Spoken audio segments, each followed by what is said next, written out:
Hi అండి, welcome to our channel. అందరూ బాగున్నారా అండి? ఈరోజు మనం ఎంతో టేస్టీగా ఉండే పొటాటో బాల్స్ తయారు చేసుకుందాం రండి. మీరు కూడా ఒకసారి తయారు చేయండి. ఎలా వచ్చిందో ఒకసారి నాకు కామెంట్ రూపంలో చెప్పండి. చాలా బాగుంటాయండి, పైన క్రిస్పీగా లోపల మెత్తగా చాలా బాగుంటాయి. ఒకసారి మీరు కూడా ట్రై చేయండి. ఇప్పుడు ఒక 1/2 కిలో బంగాళదుంప తీసుకోవాలండి. వాటిని నీట్గా కడిగేసుకొని కుక్కర్లో వేసేసుకోవాలండి. ఒక 5 విజిల్స్ రానివ్వాలి, బాగా మెత్తగా ఉడికిపోవాలి.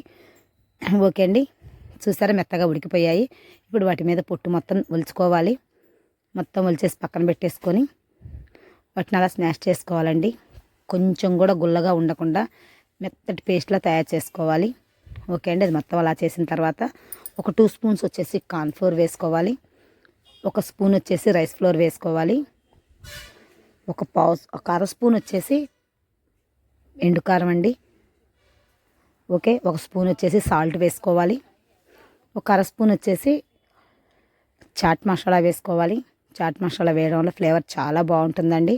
ఓకే, ఇది మొత్తంగా కలిపేసుకొని బాగా మనం గోధుమ పిండి ఎలా కలుపుతామో అలా ముద్దగా కలిపేసుకోవాలండి. బాగా మనం ఒత్తుకుంటూ కలుపుకోవాలి. ఎందుకంటే అందులో ఏదన్నా చిన్న చిన్న గుల్లలుగా ఉన్న పొటాటో మొత్తం నలిగిపోతుంది. చూసారా, బాగా కలిపేసిన తర్వాత అలా బాల్స్ చేసి పెట్టుకోవాలండి. ఎక్కడ క్రాక్స్ లేకుండా నీట్గా చేసేసుకోండి. క్రాక్స్ ఉంటే మనం ఆయిల్లో వేసినప్పుడు బాల్స్ పగిలిపోతాయండి. చూసారా, అలా రౌండ్గా వచ్చేట్టుగా క్రాక్స్ లేకుండా తయారు చేసుకోండి. నేను 2 షేప్స్ తయారు చేసుకున్నానండి. చూసారా, రౌండ్ ఒకటి, ఇదొకటి. ఓకే, స్టవ్ మీద బండి పెట్టేసుకోండి. ఇంకా ఆయిల్ వేసేసి ఆయిల్ వేడయ్యాక మనం ముందుగా చేసి పెట్టుకున్న బాల్స్ మొత్తం 1 బై 1 వేసుకొని లో ఫ్లేమ్లో పెట్టేసుకుని స్టవ్ బాగా వేయించుకోవాలండి. చూసారా, కలర్ మారుతూ ఉన్నాయి. అలాగే కలుపుతూ మొత్తం వేయించుకోవాలి. బాగా కాలుతున్నాయి చూడండి. ఓకే అండి, బాగా రెడ్ కలర్కి వచ్చేసిన తర్వాత మనం ప్లేట్లోకి టిష్యూ పేపర్ వేసేసుకొని తినాలండి. ఎక్స్ట్రా ఏమన్నా ఆయిల్ ఉంటే టిష్యూ లాగేస్తుంది. ఓకే, మొత్తం తీసేసుకొని సెకండ్ రౌండ్ కూడా అలాగే వేయించుకోవాలి. చాలా టేస్ట్గా ఉంటాయండి. ఒక్కసారి మీరు ట్రై చేసి చూడండి.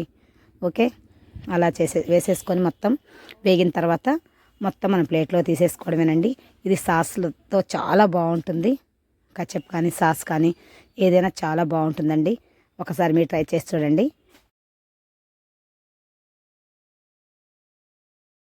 ఏదైనా చాలా బాగుంటుందండి. ఒకసారి మీరు ట్రై చేసి చూడండి. ఓకే, ఈ వీడియో మీకు నచ్చినట్లయితే లైక్ చేయండి, షేర్ చేయండి, సబ్స్క్రైబ్ చేయండి. Thank you.